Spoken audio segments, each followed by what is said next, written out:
Good morning, everybody. It's me, Mitch, on Monday morning, last Monday of the year, down here on the corner. That's me down here in the lower right corner. And I left Kiltsy show up on the stream this morning because I watched it.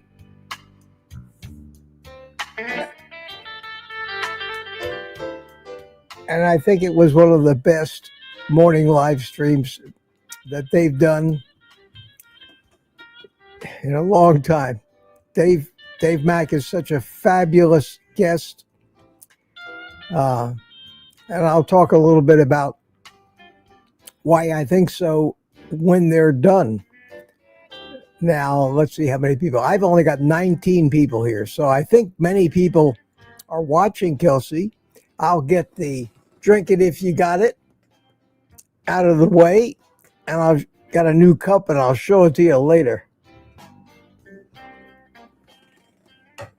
So drink it if you got it, and I'll tell you what, I think it's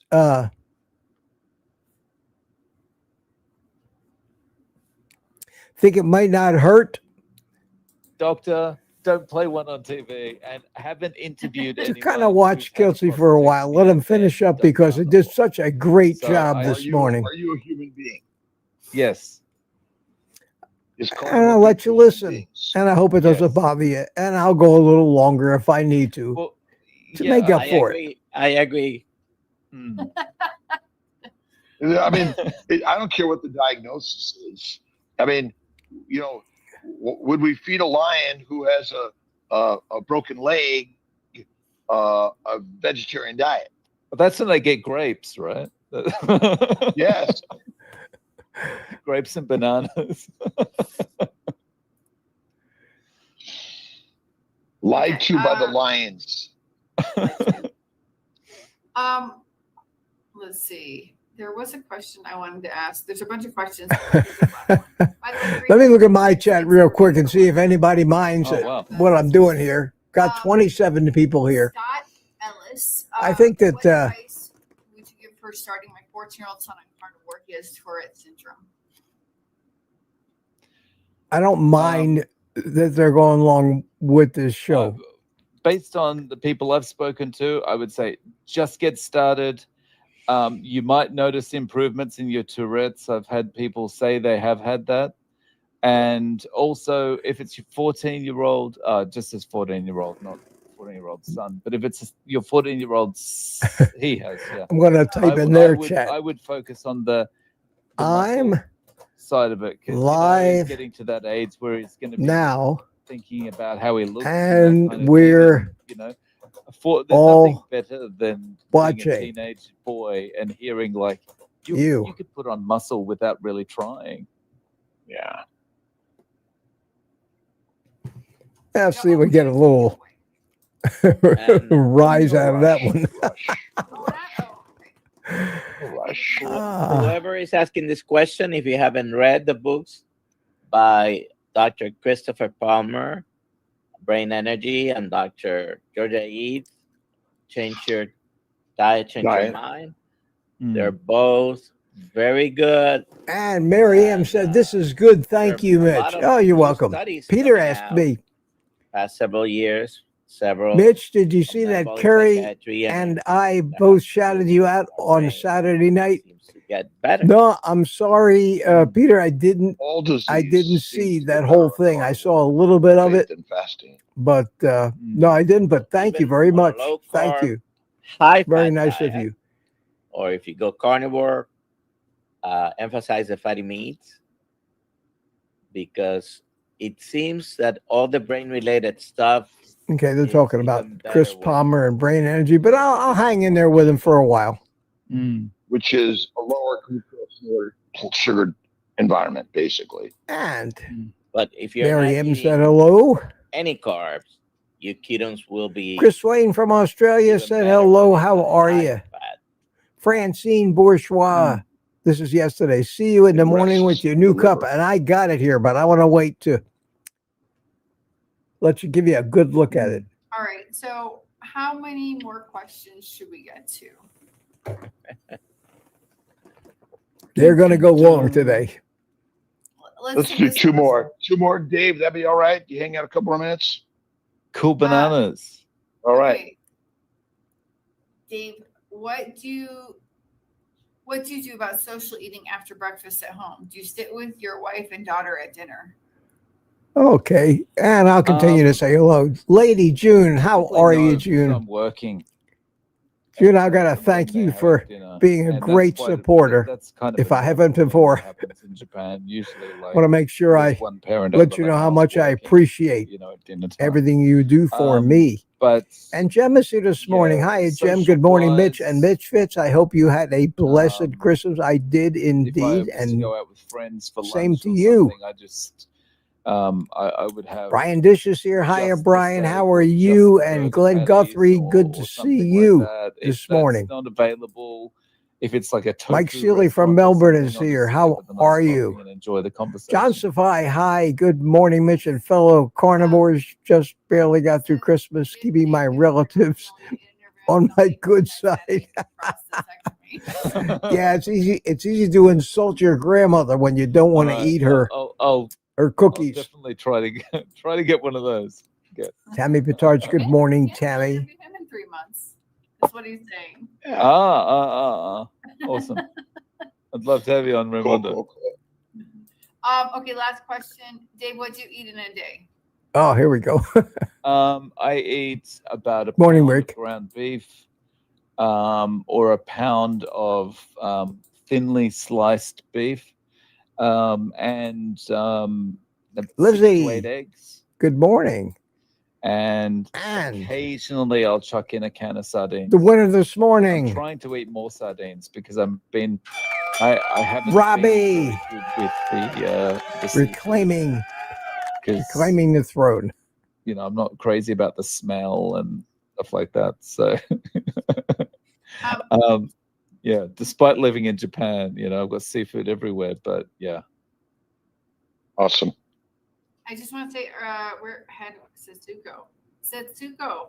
You need to email Dave Mack, and he's gonna get you on Setsuko, his very nice to channel. meet you. Hajimemashite.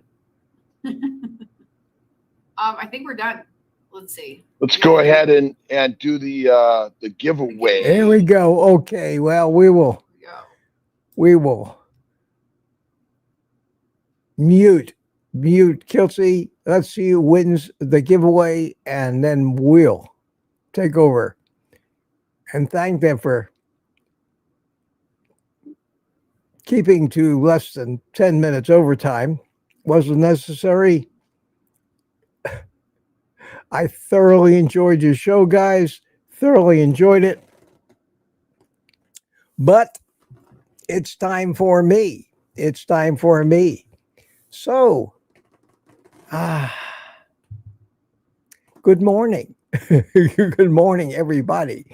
I'm wearing one of my new shirts here this morning that my daughter gave me, and I'm going to turn so you can see it. And it says,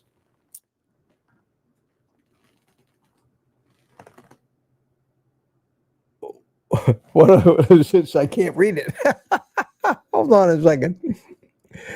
I can't read it backwards. It's new. I have to get used to what it says. It says, is it a good time to eat steak? And then it says, I don't know, what time of day is it? And it's got this big long line. And then down at the bottom, wait, I got to stand up. And the problem is this chair wants to roll away from me. It says, yes. Is it a good time to eat steak? And basically, yes. And that's cute. And I hadn't seen this one before. So that was from my son. And I appreciate that. I appreciate that. And now let's get to it.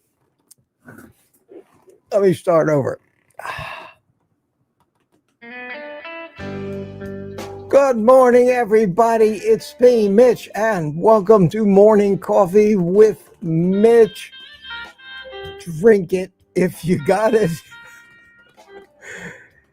And I got this cute cup from my daughter. Just adorable. I love it. And I'm using it this morning. And I want to show it to you because it's just so cool. It says, it's got a picture of I don't know what kind of animal that is. Looks like a unicorn, maybe. And it says, "You magical bastard."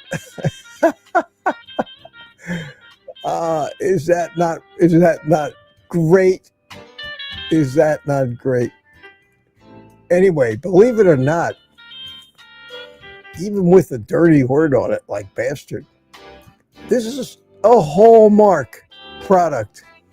It's made by Hallmark. So even Hallmark's getting a little with it these days. And Kelsey's done.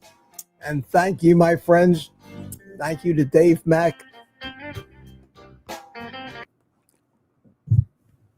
That was indeed very enlightening and unusual. I got a lot of respect for Dave Mack, what he's overcome, his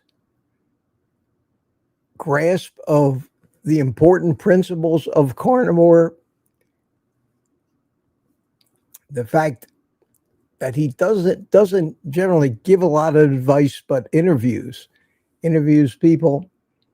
He's learned a great deal, but he knows what works.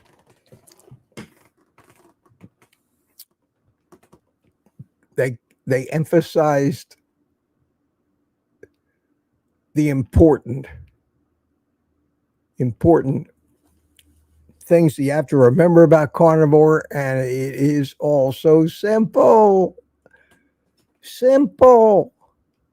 Fat, eat fatty meat.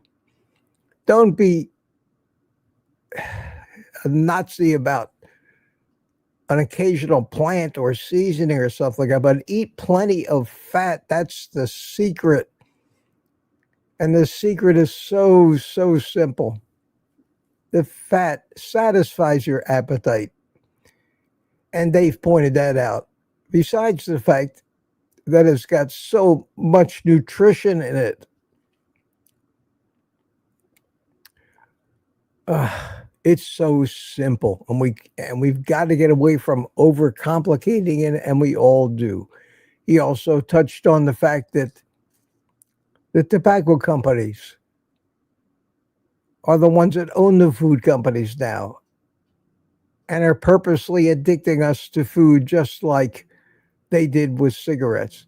Only now it's socially acceptable because you can go after kids now and addict them. Yeah, you can almost addict them in the womb. So some real truths, some real history about how we got in such bad shape all came out this morning. And that's why I like Dave Mack so much.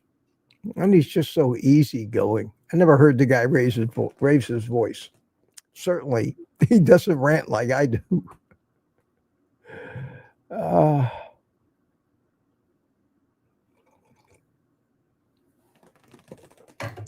At any rate, let me go back. I don't want to make this an hour and a half rant like I did the other day, although from the comments, people seem to enjoy that. Lucy Workers here. Hi, Lucy. How are you? And Wayne Herman is here from Lake Gaston, North Carolina. Hi, Wayne. How you doing? Lizzie, they will be at it a bit longer today. You know it. Lori Weitzel, good morning. Good morning. How are you, Lori? And Peter asked me this question about, now I missed it. I'll have to go back and watch the replay so that I can hear the shout out, but I'm happy that you shouted me out. Both of you I consider very good friends of mine. So thank you for that. Who is this? Francine again. Good morning from this crazy city this morning. Rain, ice, snow, the whole shit. Yeah, thank you, Francine. Thank you for speaking your mind. Rick, still going. Yes, he was. And Lori says hi to Francine. Bill Cook is here. Hiya, Bill. How are you, my friend? Good to see you. Northwoods Trains. Hi. Good morning, Mitch. And all hope all are well. I think we are. I think we are on the 29th of December. Sneaking up on New Year's. Wow, wow, wow. January 1st. The day that income taxes become due again. You have to start working on your taxes again. God, I just got finished with last year's taxes. Every year, I make myself a problem. My one New Year's resolution, which I never seem to be able to keep. I say this year I'm going to get my taxes done early and forget about them. Every year, I manage to extend them out to October the 15th at the end of the final extension and finally get around to doing them. And then when I get them done, I say, why the hell did I do this to myself? I thought about doing these taxes all year, put it off. I should have done it way back then. So be hard on me, guys. Remind me, did you do your taxes yet? It doesn't take me very long to do my taxes. I can get them done. I may not pay what I owe until April 15th, but at least I get the taxes done. So I don't have to keep thinking about it. Usually it takes about 30 to 45 days for everybody to get the W-2s and whatever 1099s I get from all this YouTube stuff. And I can't do my taxes until I know what they're reporting to the government. But certainly by mid-February, I should be able to get them done and out of the way and stop thinking about them. Last year, the stroke was what really set me back. I had that in February, and I couldn't write, I couldn't make notes, I couldn't do anything. So I gave myself a pass for waiting till the end of last year. But this year, kick me in the ass, guys. Keep me on the ball. Yeah. Carnivore Mama says, I was thinking about that this morning. When I was thinking of it, I did watch some of the Curry interview of Peter. And not once did Curry ever call him Peter. He kept calling him Papa Carnivore.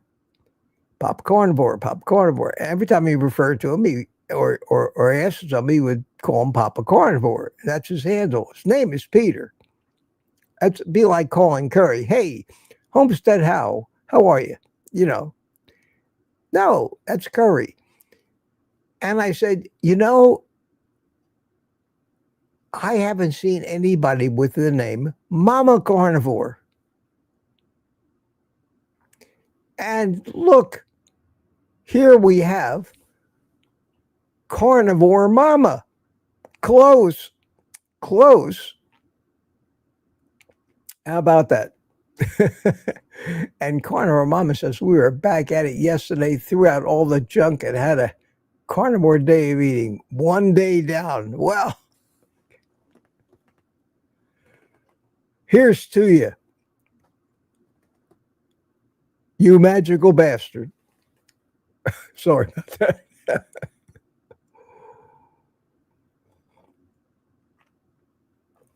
And good luck. I'm on like almost day 1300. Wow. Getting old too fast.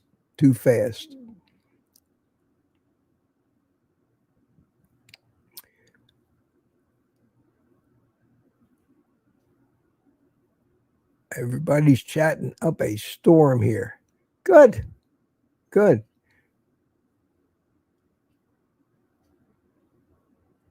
Peter wants to know, get down to the bottom of the chat here, and I can put them on the screen. Peter wants to know, question for Rick, why has Curry never interviewed you? Curry doesn't interview a lot of people, I don't think. That's not like me. I hardly interview anybody. I interview you guys when they come into my live streams, be on the panel, but I don't invite people for interviews. It's just not what I do. That's the basis of Dave Mack's entire channel.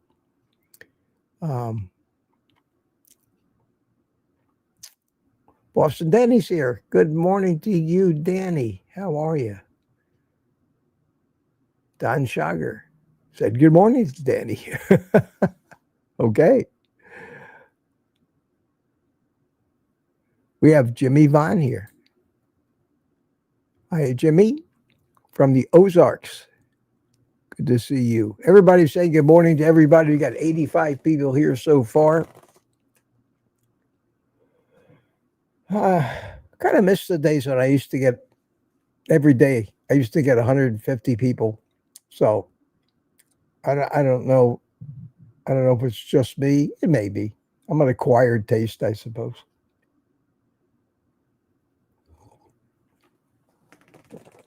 Politically incorrect. Boy, that's good coffee. This is that stuff that I got called Smart Ass blend. And very good. Very good. Enjoy it. And I've been drinking about 2, maybe 3 cups a day of this. I took a look at my YouTube feed this morning. It seems like everything is AI. It's getting crazy. It's getting crazy. It's taking over YouTube. And I'm constantly trying to figure out how to go forward. Do I want to start using these tools? They're great tools. But they're not really intelligent. They're tools.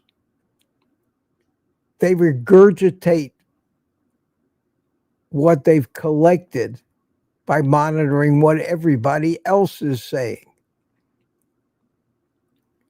AIs or ASIs, if you ever heard that term ASI, that refers to artificial super intelligence. And I think that we're being misled a little bit by the intelligence part of that. They're not intelligent.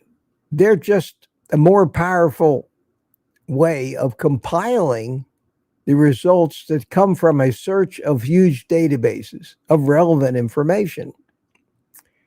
It's still all programming, and the answers you get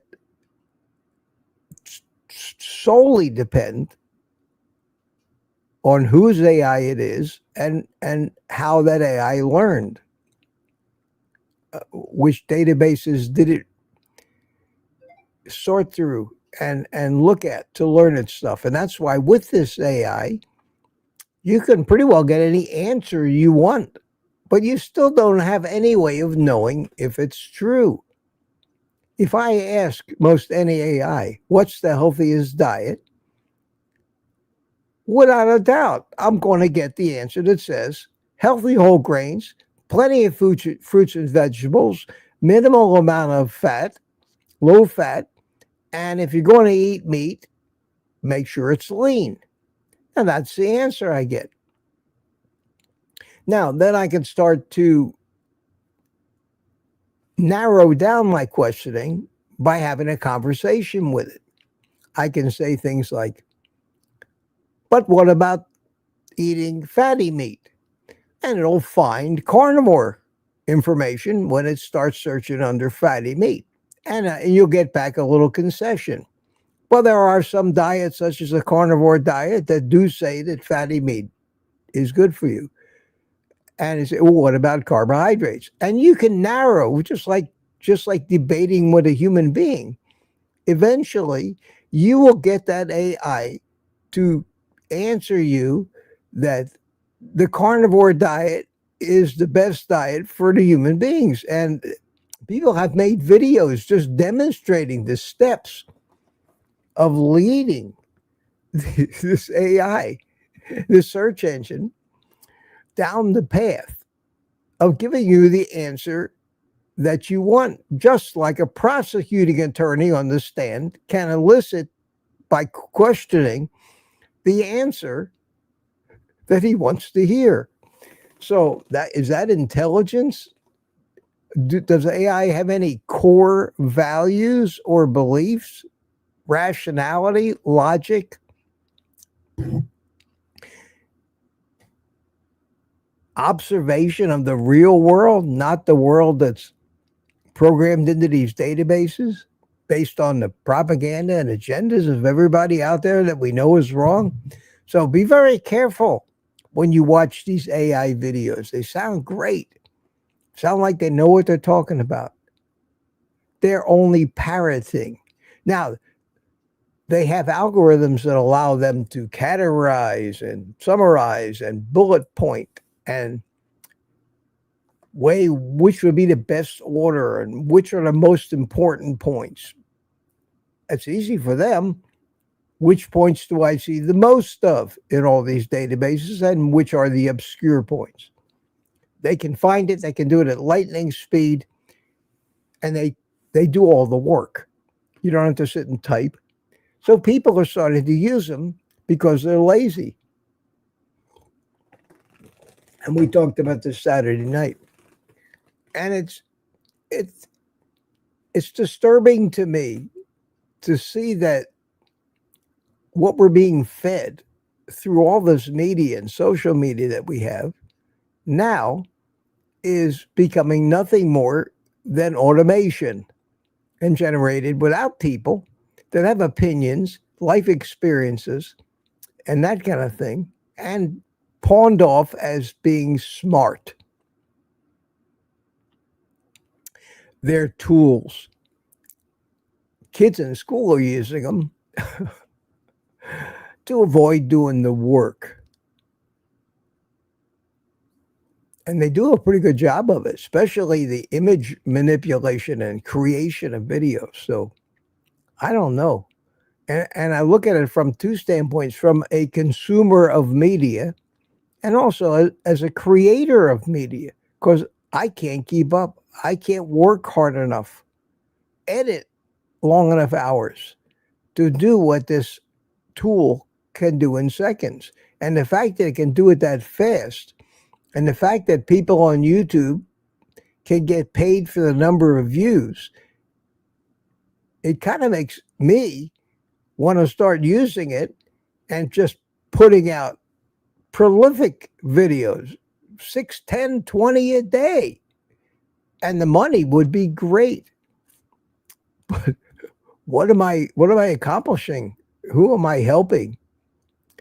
And when every YouTube video and every YouTuber decides that he wants to get into the big leagues, past his few hundred subscriptions, and is like most of the people in our community who do live streams, don't get 100,000 views on a live stream. Those that want to make money will start to turn to this AI. So let me know if you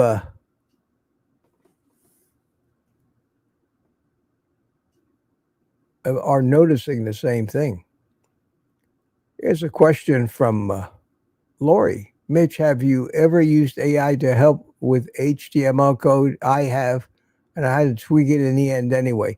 No, I, like most people who design websites now, very few of us are writing HTML code. HTML, for those of you who don't know what that acronym stands for, does anybody know? Just for fun, Rick probably knows. Type it in the chat. If you know, what does HTML mean? What does it stand for?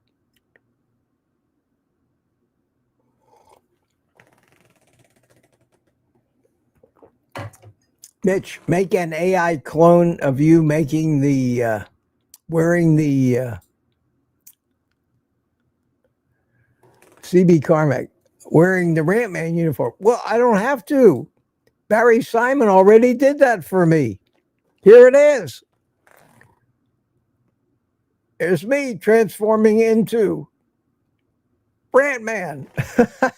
There, let me show it to you again.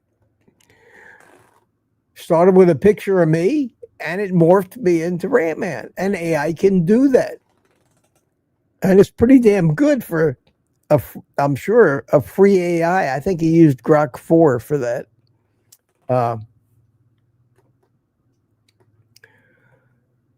And did anybody, yes, Rick knew it. I knew you would know it, Rick. I knew you would know it. HTML means hypertext markup language. Not something most people deal with every day. So, yeah, no, most web designers now use tools. And I used to design websites and actually hard code. I used Microsoft Visual Basic and the whole Microsoft web design way back a long time ago. Then I got into WordPress. And for the past, I would say 10 years, I've been using a what they call page builder called Elementor. And it's mostly done, there's almost no coding. It's all done with widgets, and it is incredibly capable page builder. And there's a lot of these things now.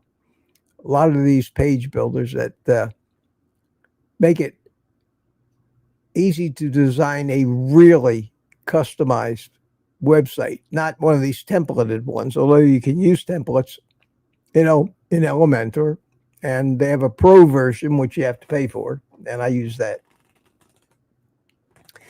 And it makes designing websites just really easy. Let me show you. Let me get my screen up here.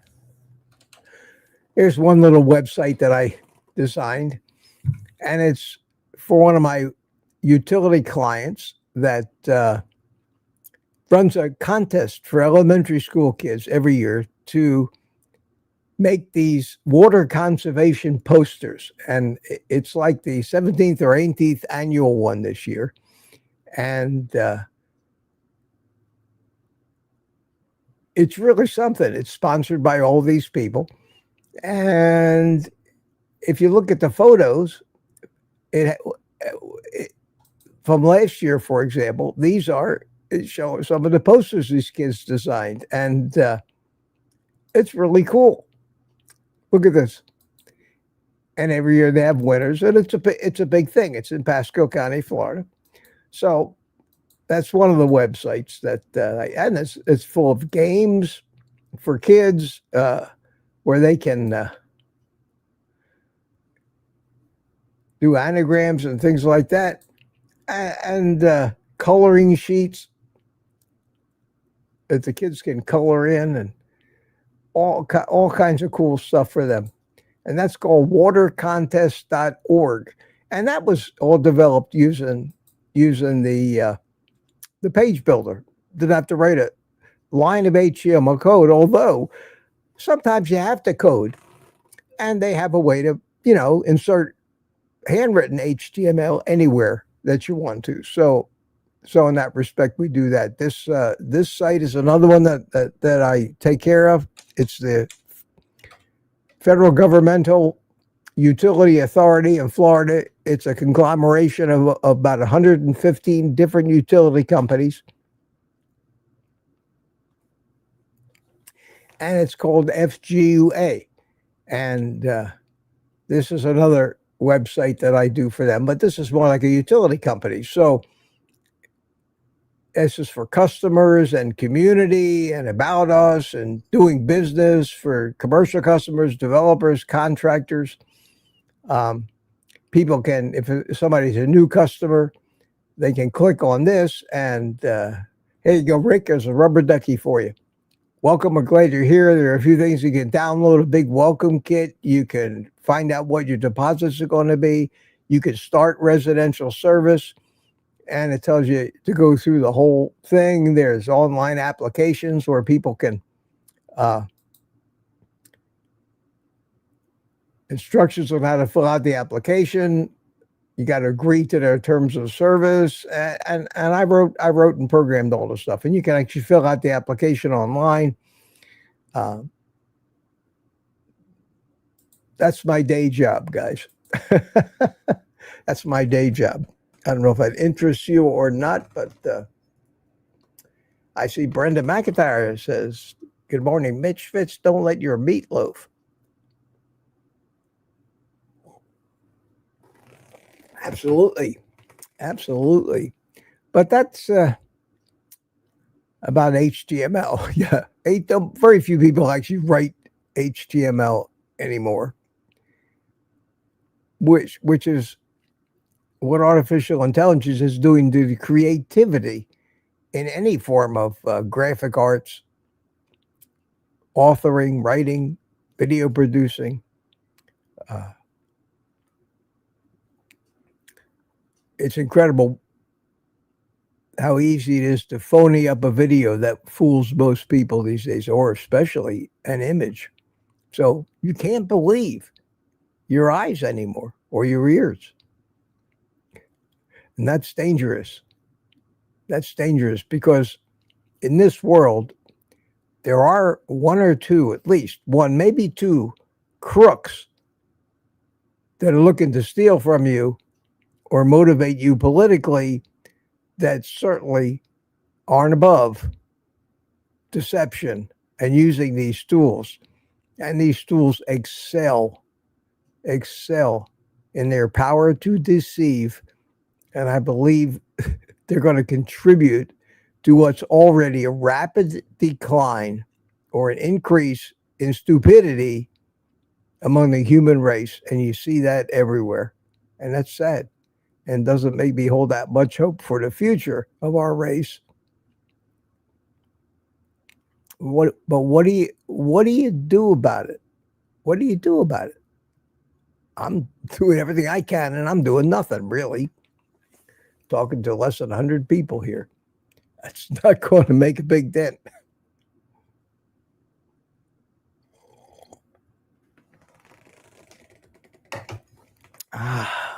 I'm glad to see you're all talking to each other. All right, did I catch the questions here? So what I don't want to do is rant all day.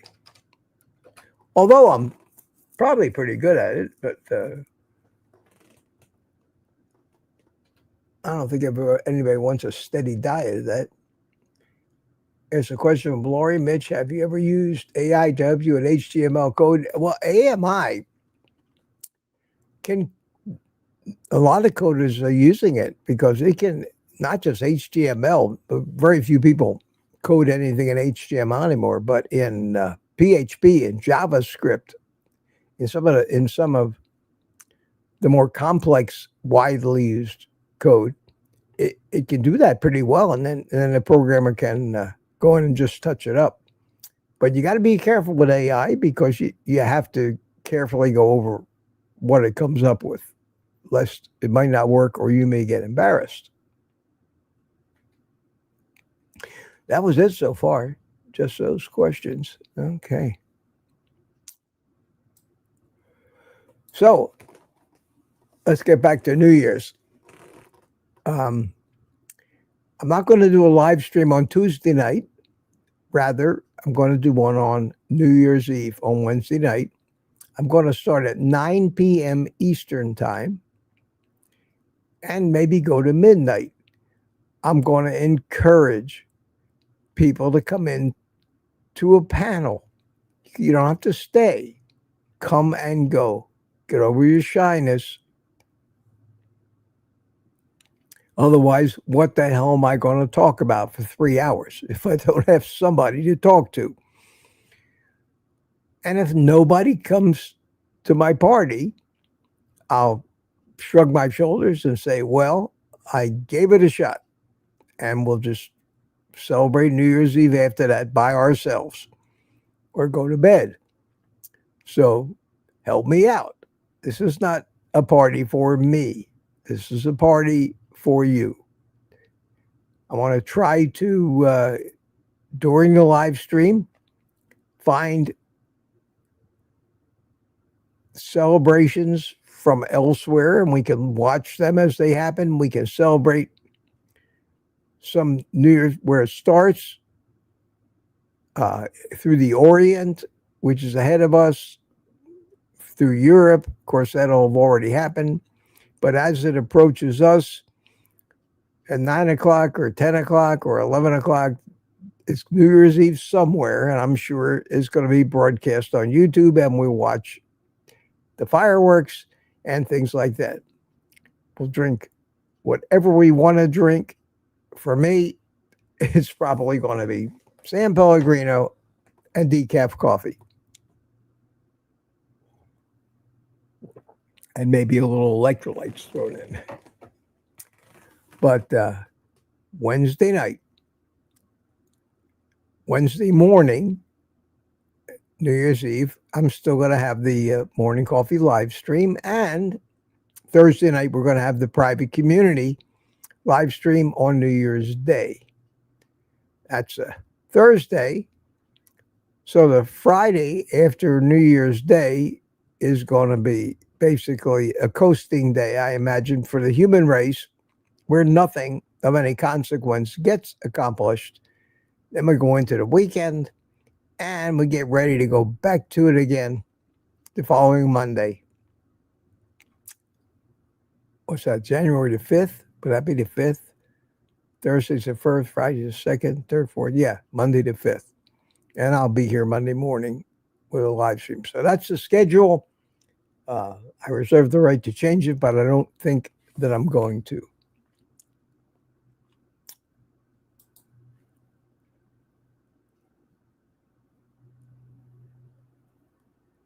You guys are talking about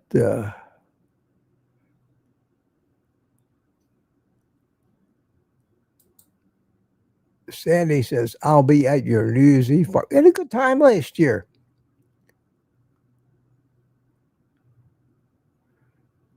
And Lori's going to miss it this year. That's too bad, Lori.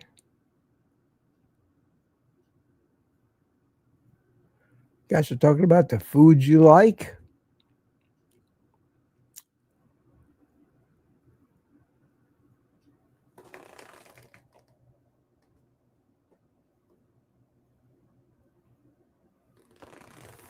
Okay. Talking about mayonnaise. Wow. Well, anybody want to talk about anything in particular?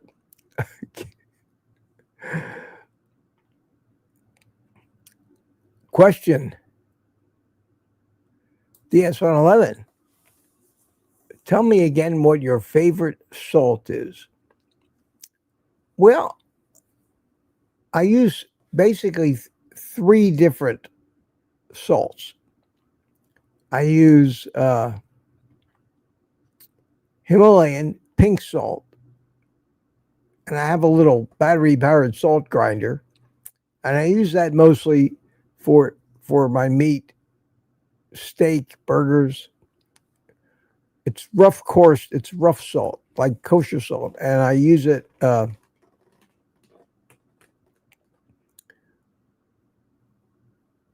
mostly on meat. I use the Redmond's real salt, the granulated stuff. I use that to make my when in my eggs. I might put a little sprinkle of that, or on fish, because I don't want the rough salt on the fish. And then I have the Malden smoked salt, which comes in a big tub, and you use your hands like the guys on the barbecue videos doing, sprinkle it all over. And I use that primarily on pork. I use it on pork, and it's got a little bit of smoky flavor. So on ribs, things like that, I use the Malden smoked salt. All those things are on my website on the links to stuff I use page, and from Amazon. Real easy to find. I'll show you on my website. Links to stuff I use, pantry and food staples, and is the pork rind crumbs I use, the Redmond real salt, the Himalayan pink salt, and I've used these for quite a while, and they're proven to be good quality products, because a lot of people caution you about there's a lot of different Himalayan salts, but where do they actually come from? This one is great, clean. I researched it, and the smoked salt, easy purchase. I do use it. I do buy it. It's a big tub, and it's great salt. I know there's a lot of other people, other carnivore people on YouTube that also, not cheap, it's like $30, but there's a lot of salt there, a lot of salt, and it's good quality. They also have other flavors of it. I don't see them here, but I buy just the smoked salt. So that's that.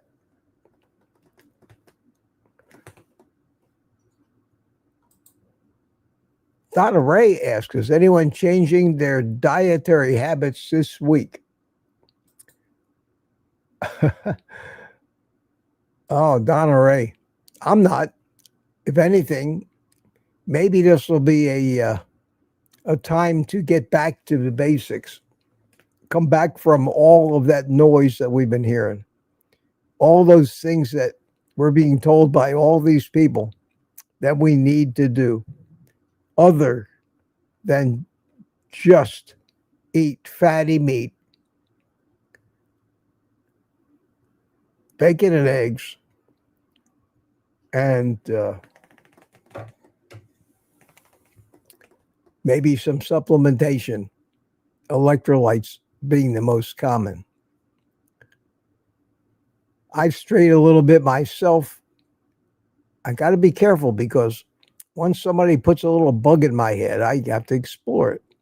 And sometimes it makes sense, but so do some of these commercials that want me to buy a new car. They make sense too. That's what a commercial is. Trying to get you to buy something that you don't need.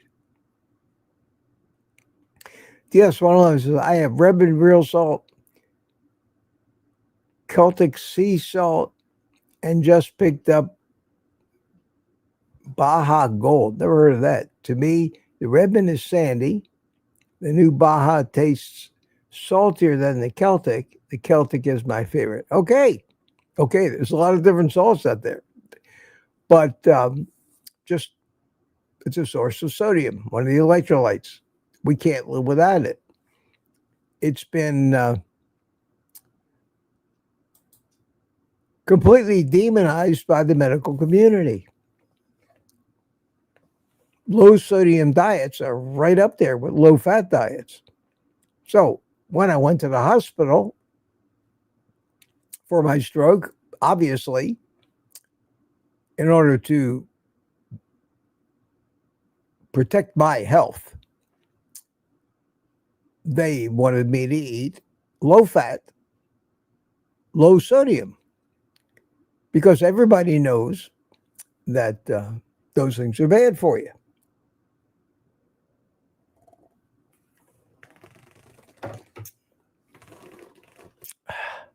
Absurd. every living thing on the planet, every animal has to eat fat, and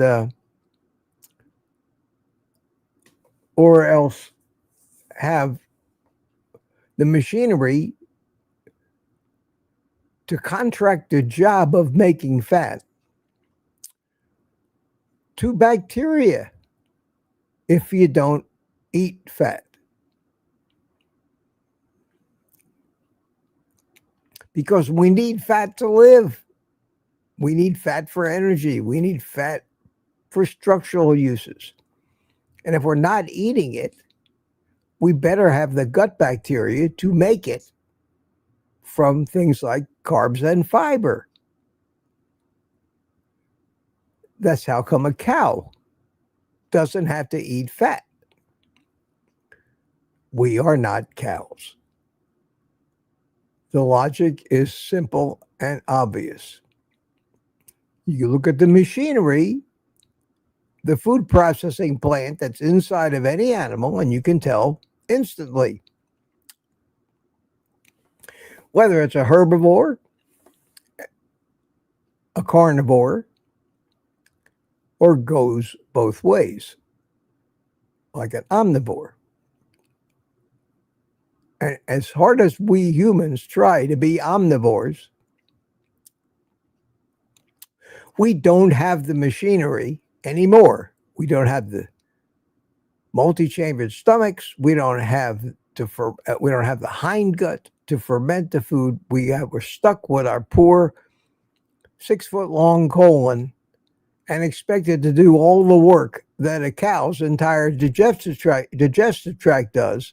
And we keep stuffing it full of more and more fiber, and we end up getting diverticulitis and hemorrhoids because we're trying to tow a 10,000-pound boat with our bicycle, and the bicycle is not made for that kind of a job. But that doesn't fit the narrative. So yeah, low sodium diet is another terribly destructive bit of everybody knows advice that you get from just about any doctor and every dietitian. It's sad.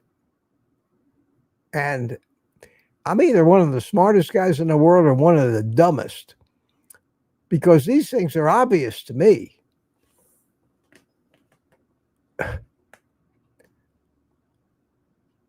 But I don't seem to get much.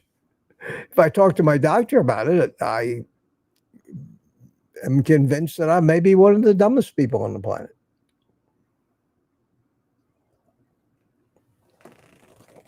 You know, don't believe your lying eyes. Even our cousin primates still have to eat their own feces to support their natural needs, says CB. You're absolutely right, CB. Animals eat their own feces. It's they need to recycle the waste to extract just that little bit more.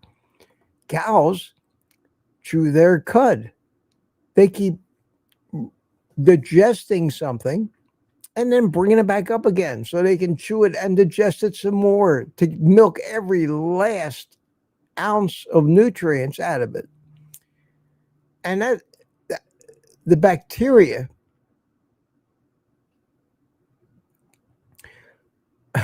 I'm looking at Lori. The bacteria have a symbiotic relationship with us.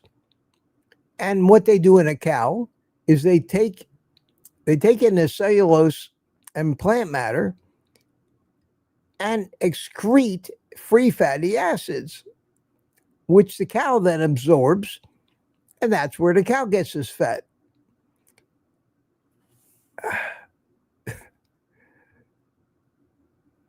As well as carbohydrates can be converted to fat as well. Lori says, Mitch, do you think it's possible to be both smart and dumb? Oh, absolutely. Absolutely. You just defined a specialist. You defined a specialist as someone who is both smart and dumb. And the more narrow their specialty is, the wider the gap between their smartness and dumbness. Now, when you say dumb, that can mean a lot of things. Dumb can mean simply lack of computing power. Stupid. Dumb meaning stupid, meaning no matter what these people are asked to compute, they don't have the brain for it. They don't have the connections for it. They are low IQ.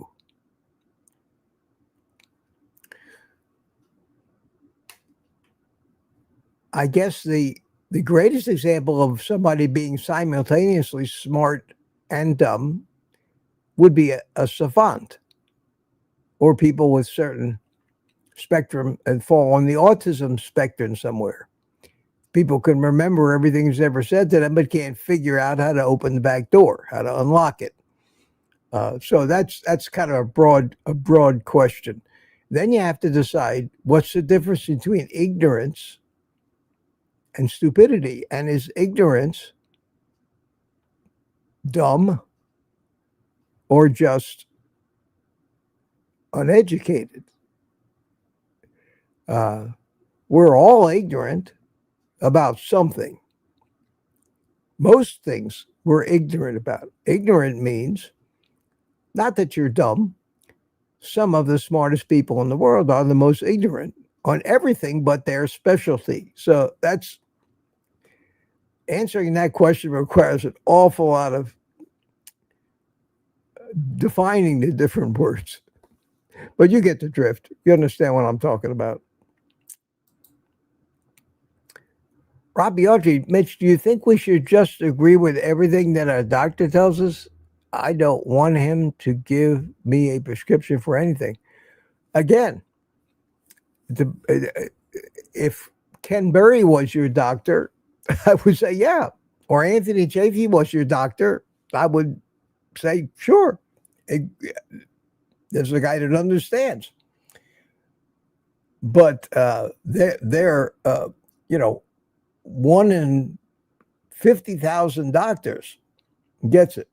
I think that probably would be the ratio. When you think in our community, the doctors that we respect, and there's a YouTube channel called Doctors to Trust. We've all seen that. And I don't agree with everything that all of them say either. But by and large, I would much rather have somebody with that mindset, like a Ken Berry or Anthony Chafee, Sean Baker. Kelsey gets it.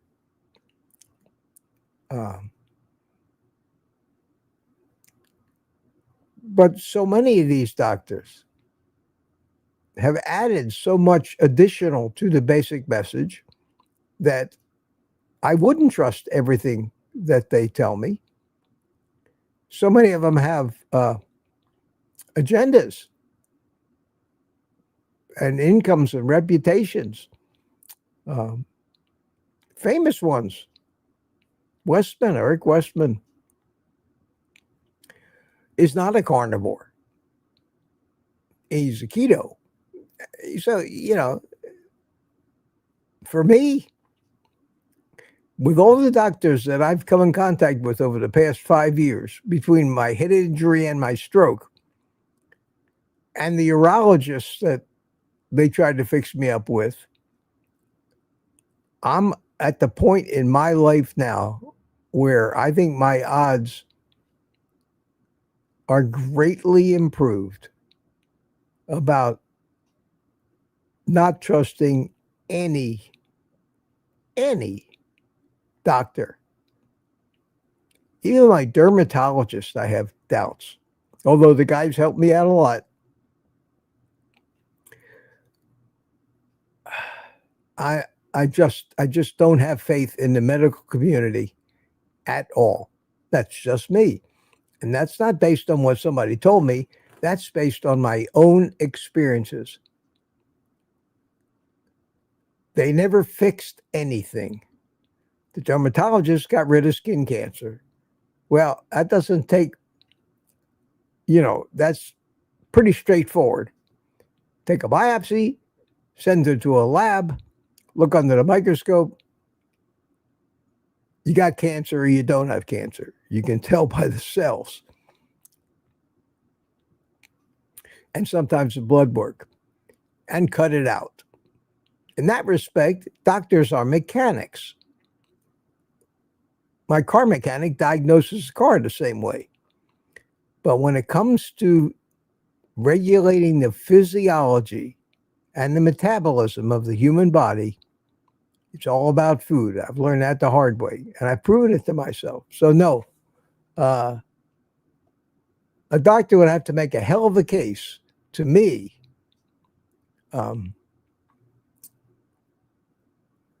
before I would start taking most of the drugs that they prescribed. But if I get an infection, if I get bacterial infection, and I'm starting to see the symptoms of it, high fever and things like that, and a doctor prescribes an antibiotic, I would probably take it. Although I don't like to, but I would probably take it because they're proven to work.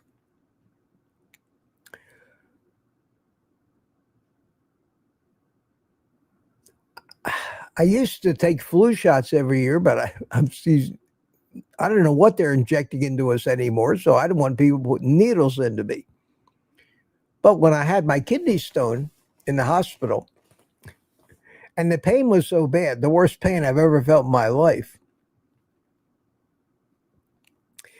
and I couldn't stand it, and a guy comes at me with an injection of Dilaudid, you better believe I'm going to take it when the pain is that bad. So there are exceptions to every rule, but generally, Robbie, I would say, no, I don't trust these guys as far as I can throw them.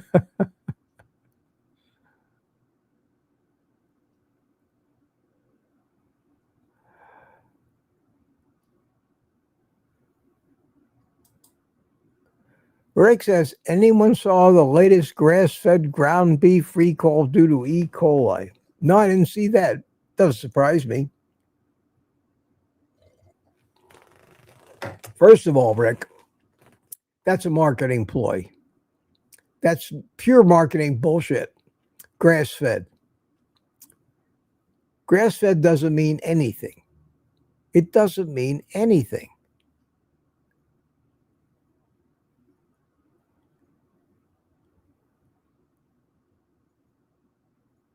When I was learning to play the guitar, we had an acronym for the letters of the different strings, A, C, E, G.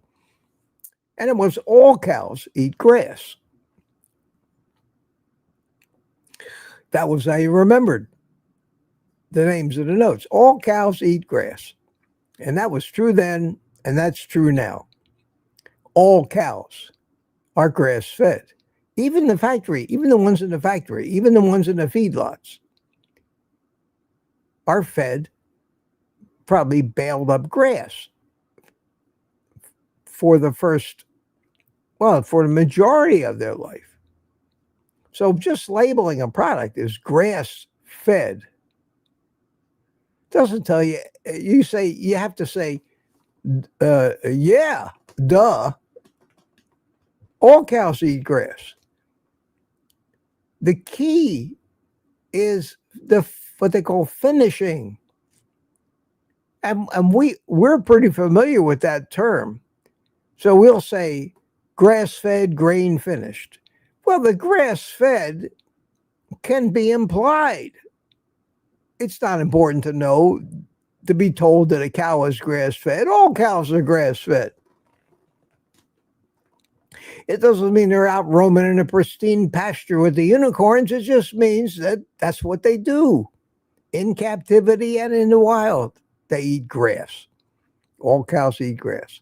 All we need to know, and I don't even think we need to worry about whether a cow is grass finished or grain finished. We're being told that we have to monitor the omega-6 to omega-3 fat ratio. We don't give a shit about that. Most of us have discovered that because they finish a cow for a couple of months on grain, a cow gets fat. That's how you fatten up a cow. Grain feed a cow or a pig, and it gets fat. Let the pig continue to eat the grass like a wild hog does. They're skinny and scrawny and really not very good to eat. And my son used to hunt these wild hogs, and after field dressing them and getting all the meat, they had to take it to a processing plant where they took it and ground it up to make sausage and added 50% fat to it. And generally what they added was beef fat that they got from butchers. This stuff was too dry. That's why a lot of people don't like deer meat, don't like venison. There's very little fat in an animal that lives its entire life eating nothing but vegetation and no grains. So we grain feed the cows, and the ultimate end of that is Wagyu. You can't have a Wagyu cow that doesn't eat grains. Cows get intermuscular fat. We call that marbling, and it's a good thing, and it makes a cow a steak USDA prime. Desirable, juicy. Fat adds the flavor to the meat, yet we demonize it. I'm still brainwashed into thinking that low fat is better, because everybody knows that.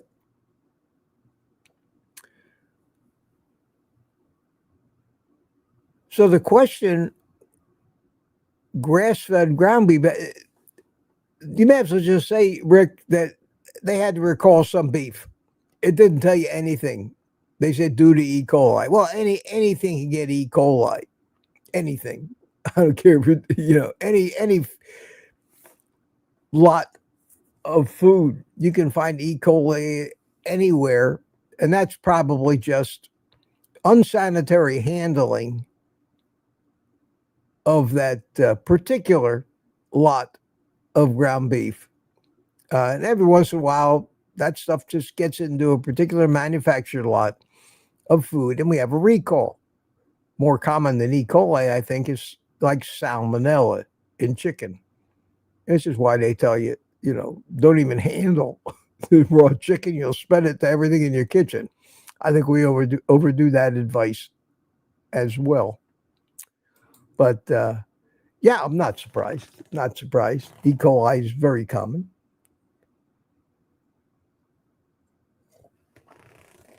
Evidently, some butcher went and took a shit, didn't wash his hands, and came right back and didn't put gloves on and started cutting up the raw meat again. And bingo, E. coli. Oh, yeah. Yeah. What else we got here?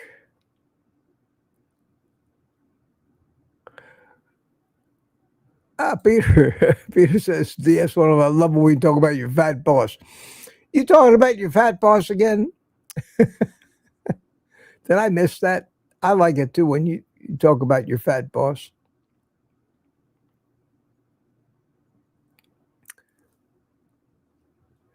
Question from Martin Morensky. Question: how is that stainless steel Keurig insert working out? No, I never did put it in my Amazon links. It's confusing.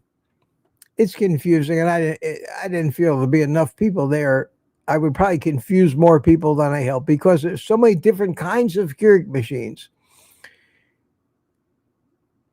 and so many different kinds of stainless steel inserts that you got to find one that is made for your particular type of Keurig and how many holes and poking things it has in it. And it's easier for you to just look at your Keurig and then go on there and just type in a search engine.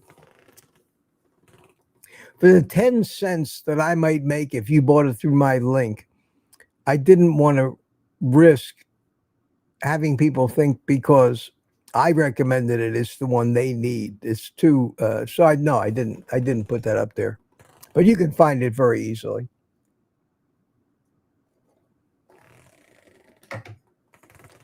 I didn't want you to buy the wrong thing because I did.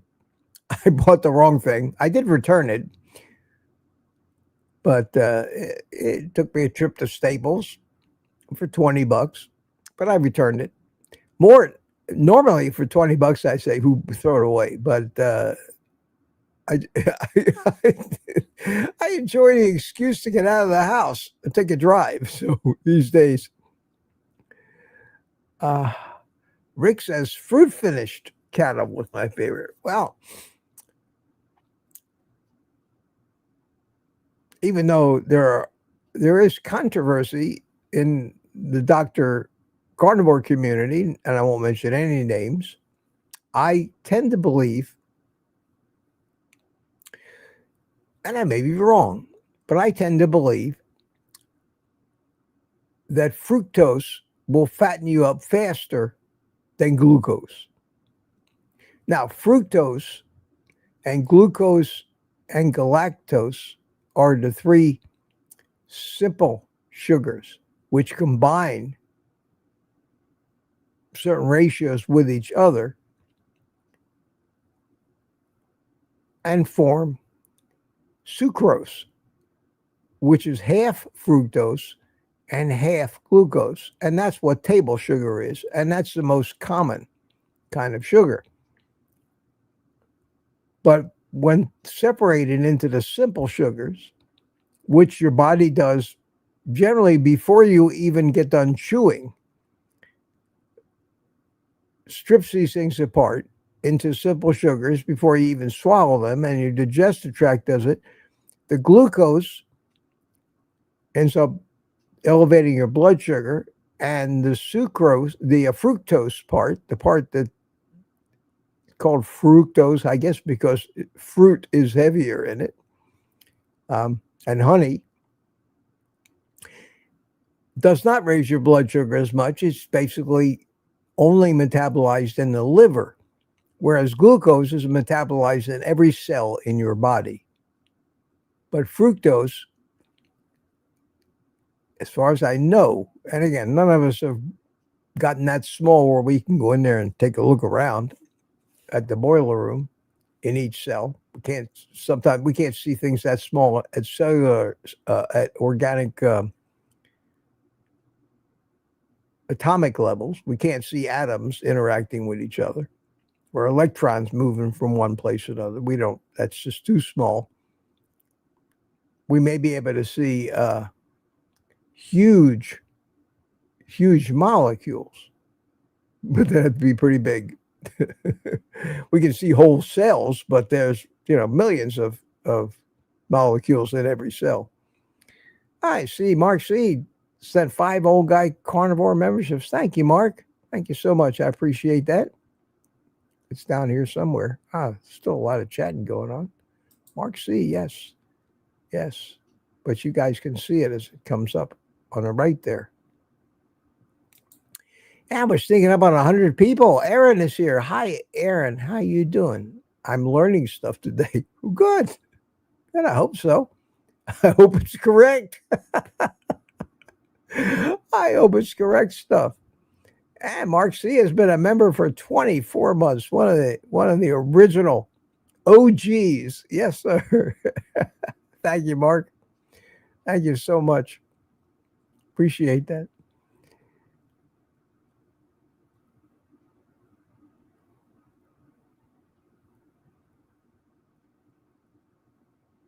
Okay.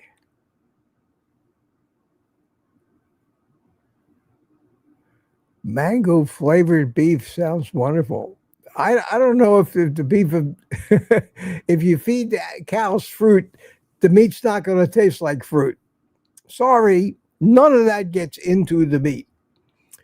It's like the misconception that people think I don't eat grain finished cows because I don't want grain in my meat. That's not carnivore.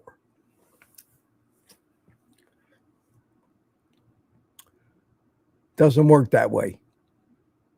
It doesn't work that way. Physiology is mostly about converting one thing to another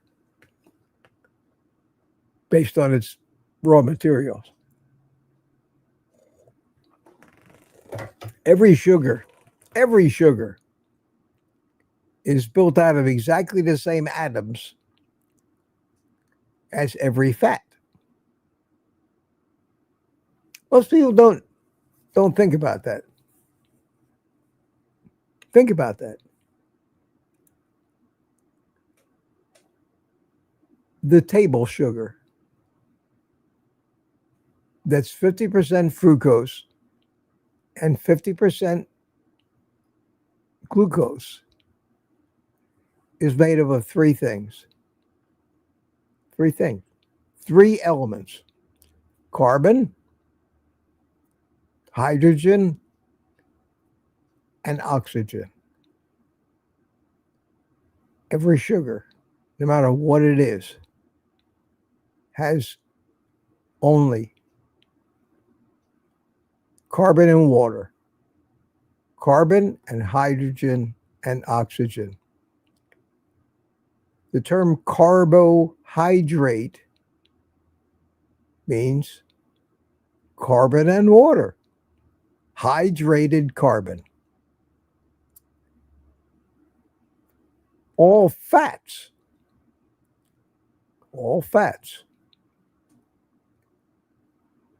without exception, whether they come from a plant or they come from an animal, are made up of three elements: carbon, hydrogen, and oxygen. If we were going to be strict in our definitions of what a carbohydrate is, we would have to include pretty much everything in the human body. We are a carbon-based life form. All the other elements, that's why we're made of 70+% water. 70% of our body is carbon and oxygen combined in the form of water. The other elements, the electrolytes, things like phosphorus, calcium, sodium, magnesium, potassium, are used in certain places as catalysts in certain reactions that allow these different molecules to change their molecular shape, to take maybe a carbon atom attached over here and end up having it moved over there. And just the difference in the position of that carbon atom in relation to the hydrogen and oxygen changes the physical properties and the reactability of that molecule dramatically, and can convert a sugar to a fat or a fat back to a sugar. And that's what gluconeogenesis does. Proteins are a whole nother story, but I'm talking about basic elemental chemistry here. That's how life works. At its heart, it's basically the simplest of chemical reactions, and that's why it was able to accidentally start up. The rest of it just built on it over eons. So I forgot where it got me off on that, but that's what we're made of. Carbon.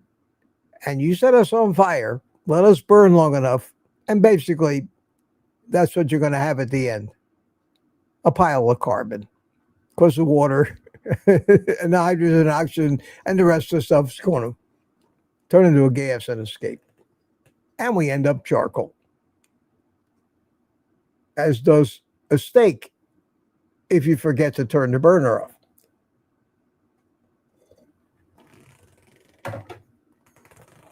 It's that simple.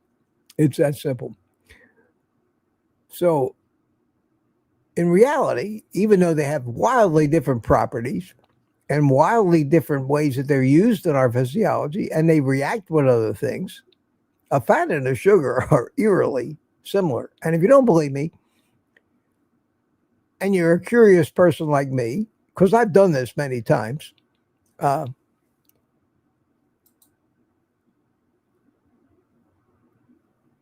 go to Google and type like molecular diagram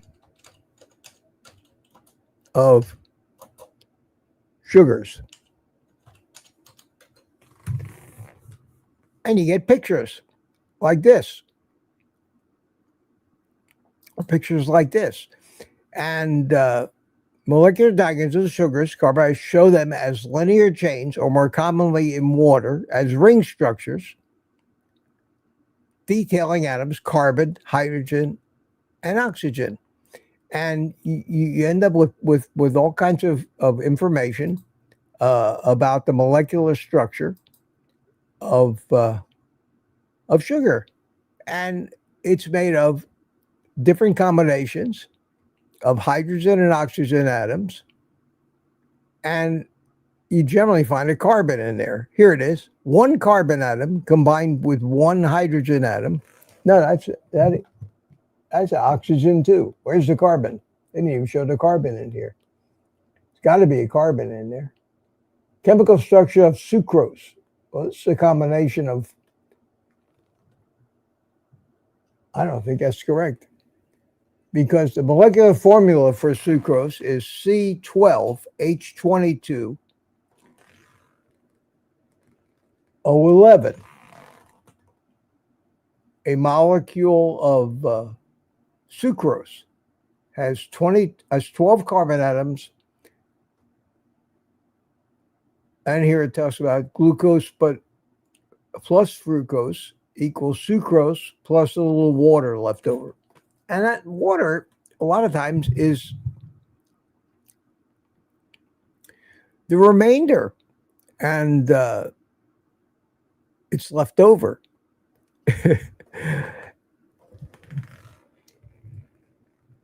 And the leftover, or the exhaust, for example, I know this is rambling, but it's interesting, because when you go to the bathroom, when you pee, people tend to think that you'll never pee unless you drink. You're only peeing what you drink after it's filtered, but that's not the case. That water molecule that you drank is carried through your bloodstream everywhere. It's used in so many of the reactions that create energy in our body. And what you're really peeing out is the exhaust. The exhaust from cellular respiration, from the conversion of energy. And the end product of the final pathway that creates energy, and you've all heard of ATP, adenosine triphosphate, is the molecule that powers all of those little motors that do all that work that we call metabolism, move the muscles, power the brain. ATP, at the end of that long chain of chemical reactions called the electron transport chain, where the ATP is created, there is an exhaust product. And that is water and carbon dioxide. So when you breathe, when you sit there and breathe, take a breath, you're bringing oxygen into your body. That oxygen is used and is transported by red blood cells to every cell in your body. It's used in a smaller process called cellular respiration, which it then uses that oxygen and water and nutrients from the food you've eaten, mostly electrolytes, to convert in each cell individually that into energy in the form of ATP. And then what's left over is carbon dioxide, which is then put back in the blood, goes to the lungs, and you exhale. Plants work backwards. They too have cellular respiration, but they start with carbon dioxide and exhaust oxygen. And if not for the difference, no life would be here on this planet. But that's where the CO2 comes from that you breathe out. So we can't live on CO2.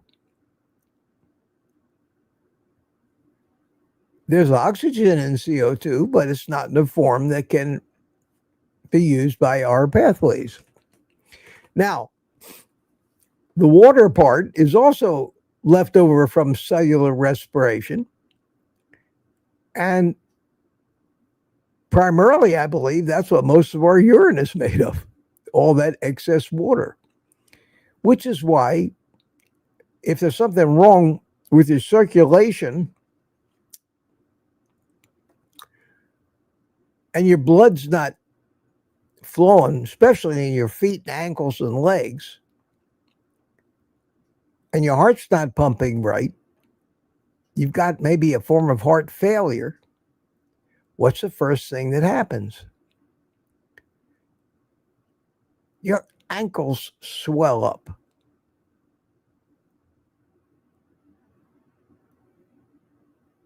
All those cells in your body continually are putting that exhaust water into the bloodstream. It's supposed to be carried and filtered at the kidneys, goes into the bladder, and out it comes.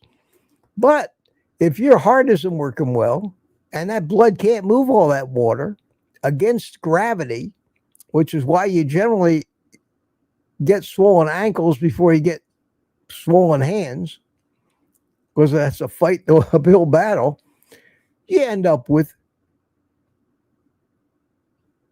retaining water or swollen ankles. And that's one of the first symptoms doctors look at in diagnosing heart failure or heart disease.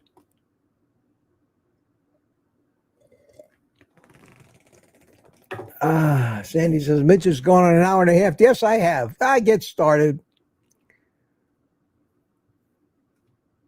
But that's probably enough for today. Probably enough for today. I won't see you again until Wednesday morning. But think about that. This is the stuff doctors are supposed to know that we, idiot lay people who don't know anything, aren't supposed to be able to figure out. Well, a long time ago, I asked myself, well, where does all this water come from that swells up your ankles? Because that's what it is when you're retaining fluid, when you're having edema. Where does the water come from? When I drink water, does it go down into my feet and stay there? Is that why my ankles are swollen? How come my ankles got swollen when I haven't drank? I'm not drinking anything, but my ankles still got, well, not my ankles, but other people's. And the answer is it's got nothing to do with that. It's a product of cellular respiration. And the fact that the heart's not pumping hard enough to carry all that water to the kidneys so that you can pee it out. It's not complicated. Well, it is complicated, but you don't have to be a rocket scientist. The medical community, the doctors, the drug companies, they don't want us to understand any of this. They just want us to, instead of trying to fix the problem, they want us to take the drug, to take a diuretic, to do all these things, which over time just shortens our lifespan and increases our suffering. And that's why I have such disdain for what's happened. And it isn't any particular individual's fault. It's the sum total of greedy, corrupt humanity in general. They can do nothing but scheme and figure out ways to gain more power and money, and just consider whatever expense to human, health and suffering as collateral damage, because they're so much more elite than the rest of us. Oh, that's nature, my friends. There's always the alpha, always the entitled, and they're going to be what they're meant to be in nature, because animals need a leader, you need an alpha, with disregard for most of the tribe, and we still have that programming in us. So enough of that. I'm waxing philosophical today. 95 of you here. Great to see you. Thanks so much for hanging in there with me. Let me play a little happy music and enjoy the rest of the year. I will see you Wednesday morning, 7 o'clock for morning coffee, and Wednesday night for New Year's Eve. So Wednesday, we're going to have a big day. We're going to take tomorrow off to get ready for it. Say goodbye to your friends in the chat. I hope I didn't miss any questions of any importance. I hope in my ramblings today, I gave you a little insight into a few things. Might have been random things, but things that most people don't realize that I find just fascinating as hell. Sandy Bly says, Mitch information is spot on. Thank you, Sandy. Thank you. Yep. Grateful MM says medical practice depends on prescribing medication. Yes, of course it does. Reading pays for all of it. Lori says, thank you, Mitch. Thank you, Lori. DS111, bye. Says, bye, old boss. That's me. Oh, me.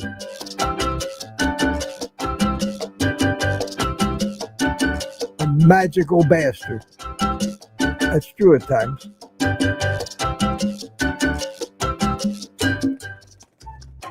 Great show, Mitch Weiss. Enjoy the last Monday of the year and go outside and enjoy a cigar, says Robbie Autry. I will. I like to go outside, relax, puff a little bit, and usually watch the replay to make sure I haven't really embarrassed myself too badly. Have a great one. Mitch says, Lambs, you all too, until Wednesday morning. The last day of the year. My father's birthday, December 31st. My father's birthday. My father's birthday was December 31st because he was born in Russia sometime in the year 1901. But they didn't have records. And when they came to this country in 1911, my father was 10 years old. And they kept asking for all these documents. When's his birthday? And I don't think they really knew exactly or had any proof of it. So somebody gave my father a birthday. Some official at Ellis Island or something like that. And they put December 31st. because they knew what, he may have told them what year he was born. His family may have and probably did know his birthday, but maybe they couldn't communicate it very well. So some immigration officials did two things to my father. They gave him a birthday of December 31st, actually gave him the benefit of the doubt, made him as young as he could possibly be if he was born in 1901, by allowing him to have been born on the last day. And they didn't like his Russian-sounding name. The immigration officials at Ellis Island didn't like Vysotsky. They didn't like Vysotsky, Russian Jew. They didn't think that a Vysotsky would do very well living in America. So like so many other Russian Jews that immigrated in the early 1900s, the immigration officials at Ellis Island gave them good American-sounding names. So many of them ended with Stein, Goldstein, Bernstein, all the Steins. They gave them names that ended with Witz, W-I-T-Z. They gave them names that ended with Berg. And they named him Weiss, W-E-I-S-S. A great American-sounding name, which is really the German word for white. So people ask me if I'm German more often than anything. Can you imagine living in that time? Can you imagine living in that time of mostly horse-drawn carriages, cobblestone streets, and my father as a 10-year-old coming to this country 124 years ago? My father was born 124 years ago. Wow, wow, wow. Boggles my mind to think about it. Boggles my mind. So, and I'm getting older, I can tell. So with that little bit of trivia for my family tree, take the rest of the day off and eat meat.